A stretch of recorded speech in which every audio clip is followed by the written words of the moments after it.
Hi, everybody. Welcome to another edition of Packers Unscripted. From Packers.com, I am Mike Spofford, joined, as always, by my partner in crime, Wes Hodkowitz. We're coming to you here from our studios at Lambeau Field to talk about, Wes, another Packers victory. This one, 27-19 over the Kansas City Chiefs. The defending Super Bowl champions come to Lambeau Field, and the Packers are the ones triumphant. 3 straight wins for Green Bay, 4 of the Packers' last 5 in the win column.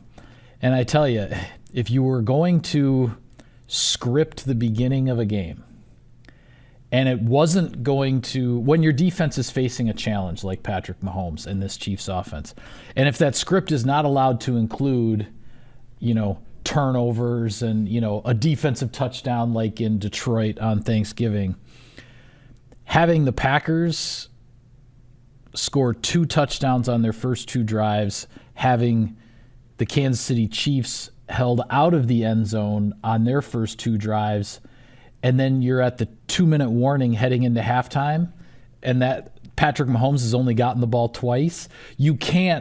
Other than turnovers, you couldn't draw it up any better. You couldn't. And the fact that by stopping them in the red zone, it allowed you to keep a touchdown off the board. Yeah. And I looked at this game up until really going into the fourth quarter as like just a fast break NBA game where it was offenses moving the ball and defenses trying to make plays. And ultimately, the Green Bay Packers didn't blink. They didn't blink with Jordan Love under center. His, 4th game now of the season with 3 touchdowns and no interceptions. My headline for Insider Inbox, it was one of the first things I wrote when I was putting that together for Tuesday, was Jordan Love was at his best when his team needed it the most. And to have the players around him pick him up, Romeo Doubs with one of the sickest catches that I've ever seen. Crazy play. Especially given the circumstances. A.J. Dillon running hard. And then defensively, they were able to withstand the early blows from Mahomes and Travis Kelce, and when they needed to make plays in the second half, they did that. Green Bay Packers picked up, by far, their biggest victory of the season against the Detroit Lions, and it took them just over a week to better that. Yeah, the run that the Packers are on right now is pretty impressive. When you look at how far this team has come, a Monday night loss on the road in Vegas that was extremely frustrating against a Raiders team that was not playing well. Then you come off the bye week and you go to Denver and you're playing a Broncos team that, granted, is playing much better now, but was not playing well at the time. And the Packers were not able to get that victory either. Now suddenly, from 2-5 and 3-6 after a frustrating loss in Pittsburgh, one that, as we have talked about, was where some signs were being shown. The Pittsburgh loss had a familiar ending, yep. But that entire game was not the same script, was not the same story as some of those other frustrating losses. That's where things started to turn, and now from being 2-5 and 3-6 to being 6-6. And to me, this game, when you look at the Packers' offense, this game was about the command that Jordan Love had.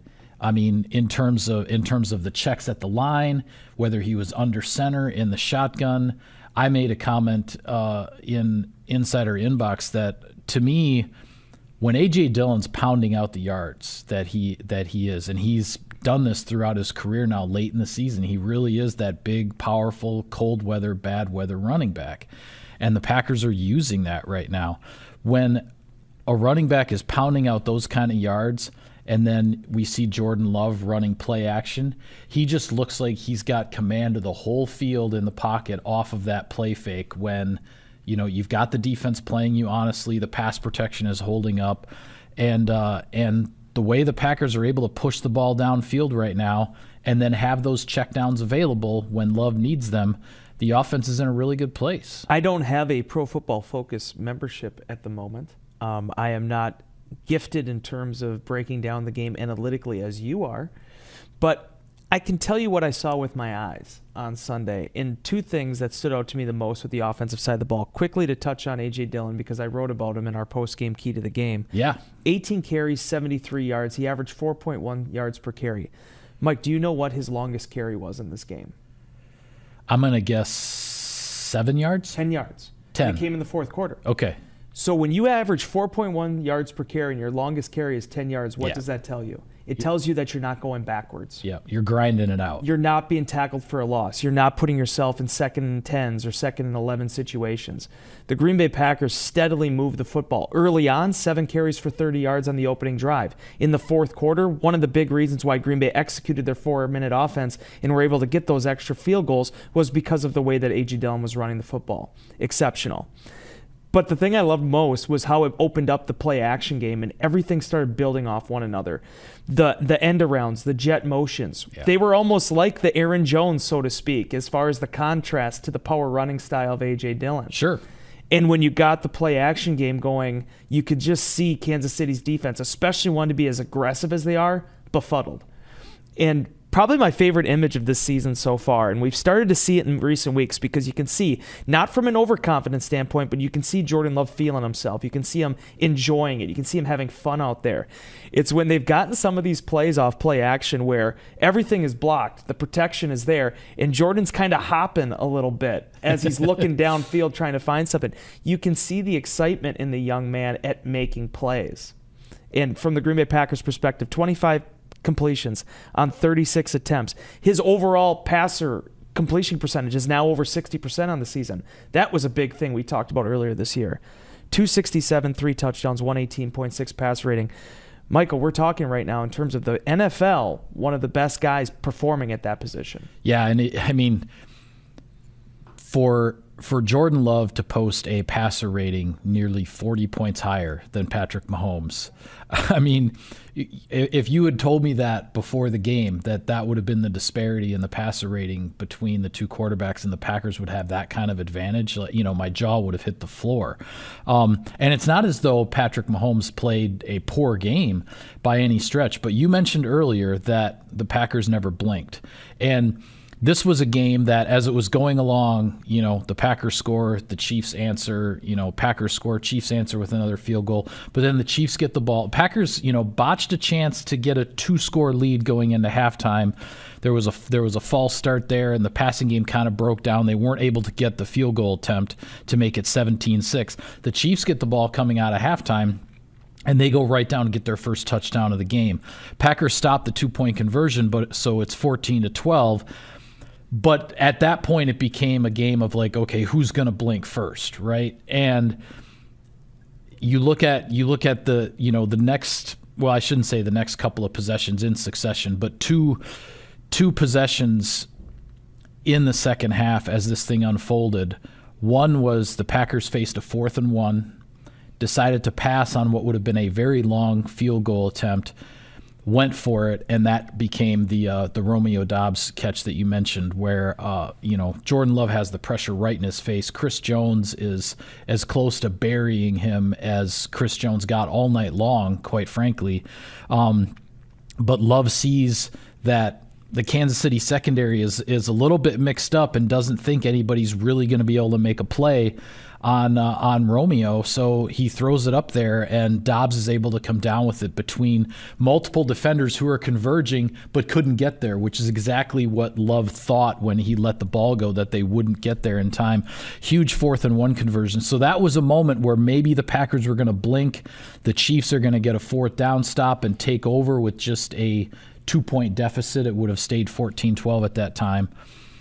But you convert the 4th and 1, and then against the blitz, you hit Christian Watson for his second touchdown of the game.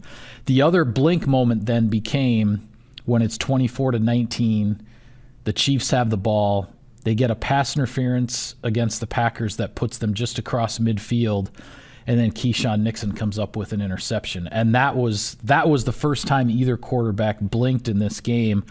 Nixon gets the pick with about 5 minutes to go. And I'll let you take the story from here, because you heard from Nixon in the locker room and wrote about how he had used some pretty extensive film study to get a read on what was going to happen there that led to his interception. Yeah, mannerism study. It's something that I think is probably a part of the normal day-to-day curriculum in the National Football League, where coaches will go over kind of the tells and tips that they're seeing, both on the All-22 film, but as Matt LaFleur talked about on Monday's press conference with the media, you get it on the TV copy too, because of how they mic up centers and kind of figuring out what the cadences are and those type of things. And in this particular case, it was one of the checks that Patrick Mahomes was making that he had talked with, I should say he being Keisean Nixon, had discussed with his coaches and in the cornerbacks room as, okay, if this happens and this is the look that you're getting with two receivers over on the right side, this might be what the check is going to be and ultimately how the play is going to play out. The one thing, maybe you deduced it a little bit better than I did watching it unfold from the Kansas City perspective. I was trying to figure out if they were trying to run a rub route or if it was just a quick stop and then the guy going underneath it. It was kind of a weird sort of... Yeah, it's what I looked at it, and it's one of the clips in my what you might have missed. I took a look at key defensive plays, the sacks in the red zone, the 2-point conversion stop, and then the last one being the interception there by Nixon. And it looks like essentially it is a rub route. They're trying to set up a natural pick type of situation where Sky Moore, the inside receiver, is looping underneath. I believe it's Rashee Rice, who's running just a quick stop route from the outside. So he's looping underneath. What Nixon was able to do is he stayed back so that he didn't run into Rice or Rice's defender on the short route. He stayed back. He was able to loop behind. And really then what happened when you look at it closely on the film is when Sky Moore, it kind of looks like a wheel route in a sense. It's not a wheel route out of the backfield, but it's a wheel route from the slot around the other receiver. What Sky Moore realizes is how good a position Nixon is in, and he sort of realizes, I'm not going to win this route, and he starts to slow up. But Mahomes has already let the ball go because he's counting on his guy to run the route. And by slowing up like he did, he didn't have a chance to sort of defend Nixon from being able to pick the ball off. Nixon had a clean, open catch because Moore wasn't running full speed on the route because Nixon played it so well. It was sort of like, I got you, I beat you, and Moore gave up on the play. So that's the kind of thing that it was a mistake by the Chiefs' offense. The Packers were able to take advantage, cash in, and then and they ran the clock down almost to a minute left to go before kicking the field goal to go up 8 points. It got really dicey in that final series for Kansas City, but after that play, the Chiefs' offense never looked in sync again. Yeah. It really didn't. And obviously they're playing in a 2-minute situation and all that, but it just seemed like it was one of those back-breaking type of moments. The stat that I brought up, and we talked about it last week, them being -6 now in turnover differential. They're 4-4 on the season when Patrick Mahomes has an interception. They haven't lost when he doesn't have one. So it shows you just how quickly that can all turn on them if it doesn't work out that way. Yeah. Keisean Nixon, I said, it was one of the finest over-the-shoulder interceptions I've ever seen. I'll say this. I don't know if I've ever seen an over-the-shoulder interception within 10 yards of the play. Sometimes it happens if a guy lofts a ball and the receiver doesn't run it right or it's overthrown. Keisean Nixon had an over-the-shoulder interception that ended up into sort of a toe tapper on the sidelines, all within like 10 yards. Yeah. It was kind of a wild thing, and I know a lot of people, the reactions of this thing I've seen, I mean, just people completely awestruck at it. But as Nixon said afterwards, he's like, I've had a couple of those chances already this season. We remember one of them, I believe, in Denver, where he was so close to being able to and just couldn't get his feet down. Yeah. He's caught the ball, but it's the other part of the process of the catch. That one he did it, and it was a huge moment for Green Bay. Well, it's one of those things, too, that with Nixon being a return guy, at times he has to catch the ball in different positions in other ways than sort of the traditional way that a defender might intercept a pass. So those kinds of skills certainly come in handy.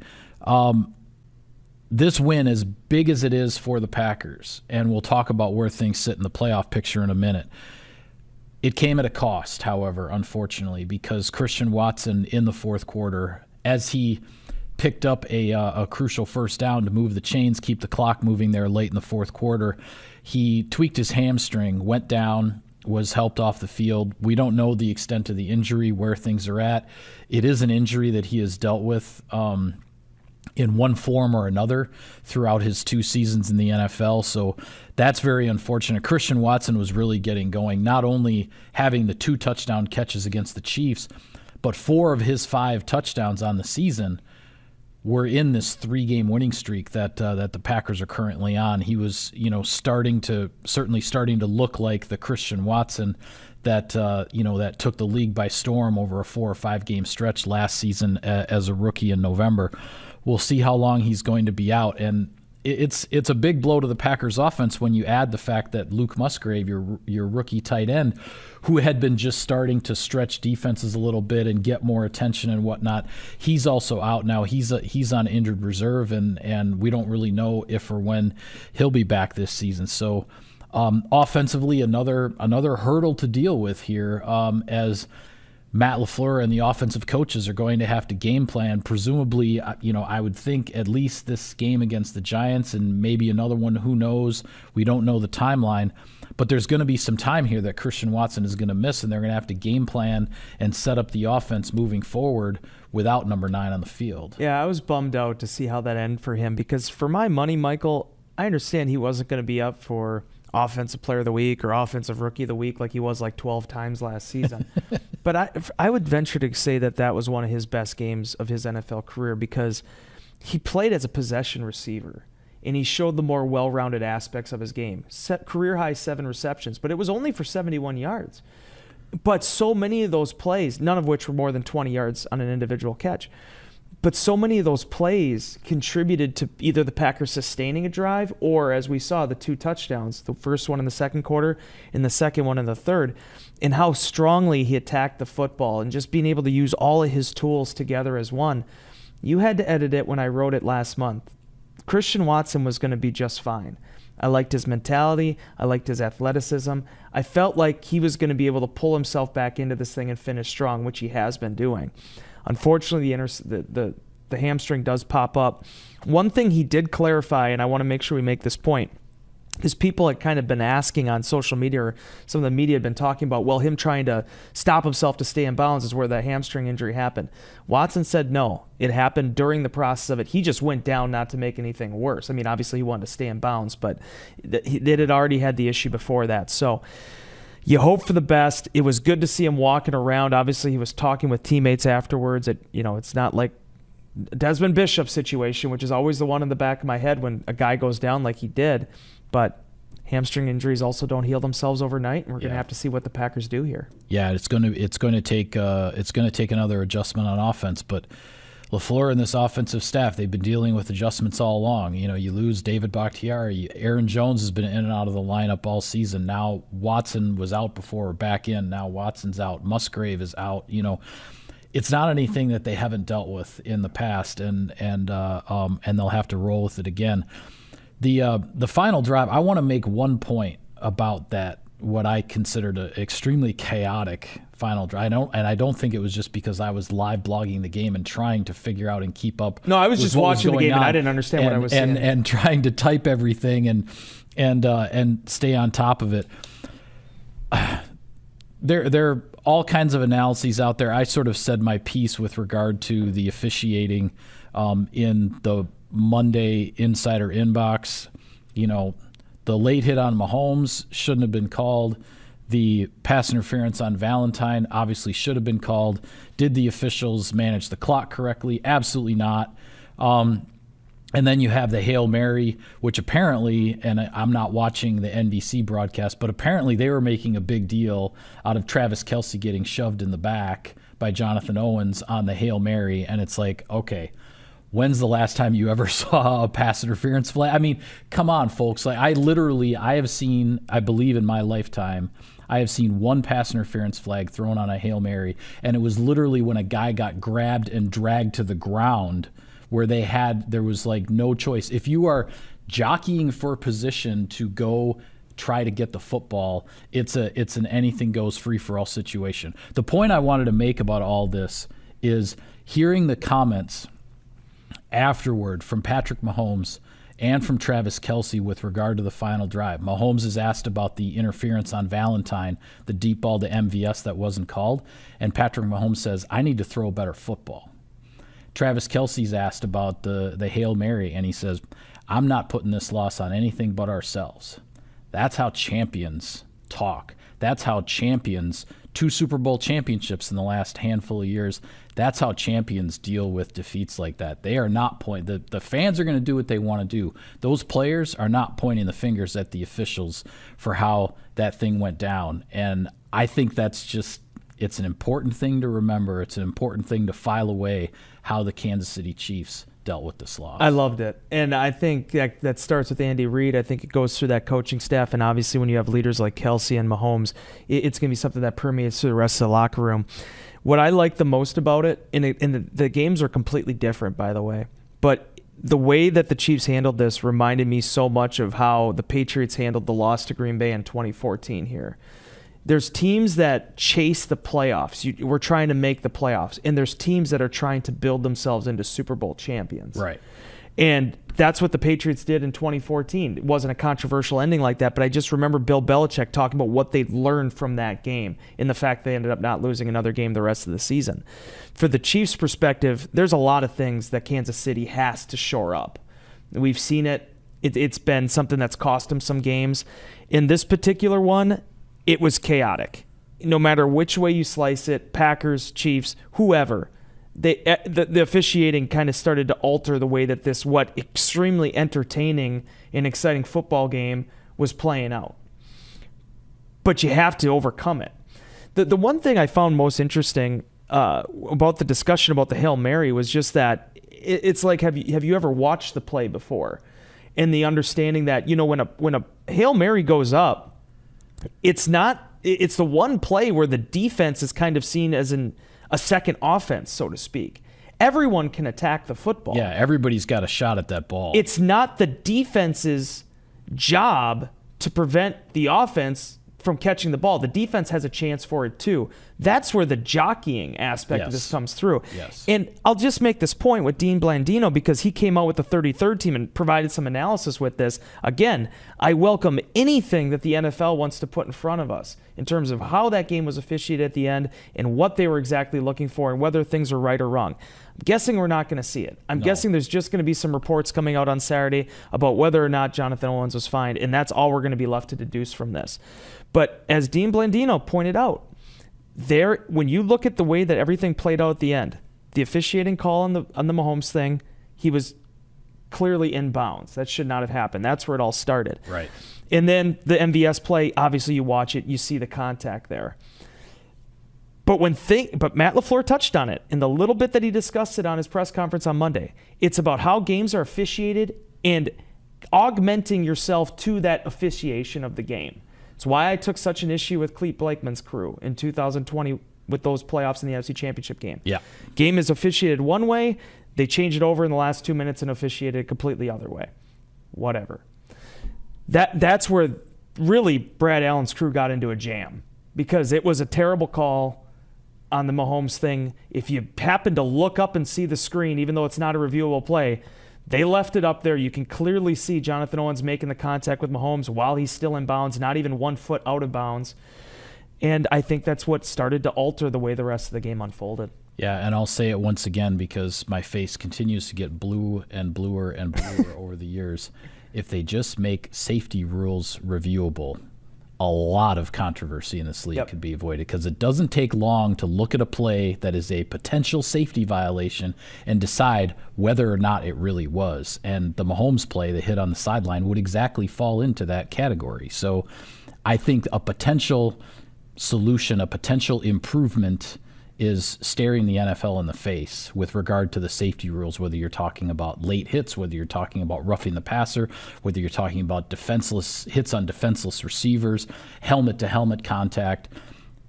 Just if these calls are these are all 15-yard calls and they cost players money, get them right. And I think if you just put the safety rules in the reviewable category, you can get a lot more of this right. We're wasting 5 minutes reviewing whether or not Rashee Rice's knee is down. We're wasting 45 seconds to discuss quarterbacks and intentional grounding. Yeah. But it's inexplicable to be able to just take a second to see if maybe Patrick Mahomes was still in bounds. Right, and the league is forcing fans to accept that plays that get flagged, but then the players don't get fined, and then plays that don't get flagged, and then the players do get fined that you find out about later in the week. And everybody's just supposed to accept that that's how this is supposed to go. To me, it's ludicrous. It's ludicrous. And again, I'm not going to sit here and point fingers, but if you look at the pool report after the game and Brad Allen's comments to the gentleman from Kansas City that was conducting it, There was really no expansion on why things were ruled. It No. was just that was the right rule. That was the right rule. And I think that's kind of the effect we've had from the league here for a number of years in terms of don't question it. Yeah. It was correct. Well, I've got to get to some sponsor business here, Wes. So Sirius XM NFL Radio delivers hard-hitting analysis and up-to-the-minute NFL news that true football fanatics need 24/7, 365. And at Cousin Subs, we have something for everyone, like our Wisconsin cheese curds, mac and cheese, golden fries, and creamy shakes, all paired with your favorite sub or sub in a bowl. Cousin Subs, 50 years of better. All right, waited too long to get to this point, but we have to talk about where things are in the NFC. This is the easiest way to explain where things are. Right now, there are 4 teams in the NFC that are tied at 6-6. You have the Packers, the Vikings, the Rams, and the Seahawks. And there are 2, as far as those teams at 6-6, they are fighting for 2 wild card spots that are available, the number 6 and the number 7 seeds in the NFC. You also have 2 teams at 5-7. The Tampa Bay Buccaneers and the New Orleans Saints are both 5-7, 1 game back of those 4 teams that are 6-6. And the Falcons for their division title. Yes, but as of now, the Falcons are the division leader in the NFC South. So if you look at it from that wild card perspective, the 6 and 7 seeds that are available, it's essentially 6 teams. Those 4 6-6s I mentioned, the 2 5-7s, it's those 6 teams fighting for 2 spots. There are 5 games left to go. I don't really look at, who has the spot now versus, based on the tiebreakers as they sit right now. I mean, that's valuable only in the sense of, okay, if you don't lose any more games the rest of the season, this is the spot this is the spot you would occupy, right? So, but there are 5 games left for all these teams. There is a lot of football left to be played and a lot to sort out. But the most important thing, of course, is that the Packers are the team that have thrust themselves into this, going from 3-6 to 6-6. And I think there's no argument that of those 6 teams fighting for those 2 spots, the Packers are the hottest club right now. And it's just up to the Packers to keep this thing going starting next Monday night against the New York Giants. Well, the NFL got what they wanted with the 17th game and the 7th playoff seed, because right now we are in week 14, correct? And there is 1 team in the National Football League eliminated from the playoffs. That's the Carolina Panthers. Everybody else, including the New England Patriots, are actually still technically alive for the wild card. Yeah, mathematically, there's a pass. So, what does this tell you? When you have 2 teams here at 6-6 and 2 other teams at 6-6 that are on the outskirts, the outside looking in and the inside looking out, just win football games. And I think that was basically the biggest message that Matt LaFleur had, especially once the tides started to turn a little bit. They got to 3-6, then they're at 4-6, and so on and so forth. Don't worry about who the opponent is. Worry about what the outcome is going to be. And the Packers have to keep that same mentality, because you're going to look, and we'll discuss it later this week, but the Giants are humbling some teams right now. People forget Giants went into the bye week with back-to-back wins. They didn't beat the Kansas City Chiefs. They didn't beat the Detroit Lions, but They got back-to-back wins. So you have to respect the opponent and the threats that are presented. But for the Green Bay Packers to be able to dig themselves out of that hole and put themselves back in a situation where it can even be a funny little tweet or a nice little thing that's going to get some engagement about how, they're technically the 7th seed right now if the season would end, that is a testament to Matt LaFleur. It's a testament to that locker room. And now that they've tasted some of that success, especially with a young football team, understanding that you can look past no opponent, and now that the schedule gets to be a little bit more favorable, the dark woods are behind you here. You no longer have to be fearful of the big bad wolf. You still have to be cognizant that there are dangers out there, and the Green Bay Packers have to be able to take care of business, or you can get humbled very fast. Yeah, absolutely. And we'll talk more about how the playoff picture looks, who all these other teams are playing this week, because with the Packers on Monday night out in New Jersey, it's going to be a Sunday of scoreboard watching and all of that for Packers fans. So we'll break that down, as well as the upcoming opponent, the Giants, on our next program. I'm not letting you sign off yet. Okay. San Francisco, Philly. Just give me your thoughts on that really fast, because we're not going to ever talk about it again. Yeah, that's true. I got caught up in everything else. No, we had a lot to discuss, but I do want your thoughts on that game. I don't always like the phrase statement game, because it gets a bit overused. But that was a statement. That was game. a statement. I mean, I save that overused phrase for certain moments. The San Francisco 49ers sent a message to in Philly. Yeah, exactly. It was on the road in Philadelphia. They sent a message to the rest of the league. I had mentioned it last week that that little 3-game losing streak, I shouldn't say little, 3 games is a lot, but that 3-game losing streak the Niners went through is absolutely ancient history right now. That team is on a roll.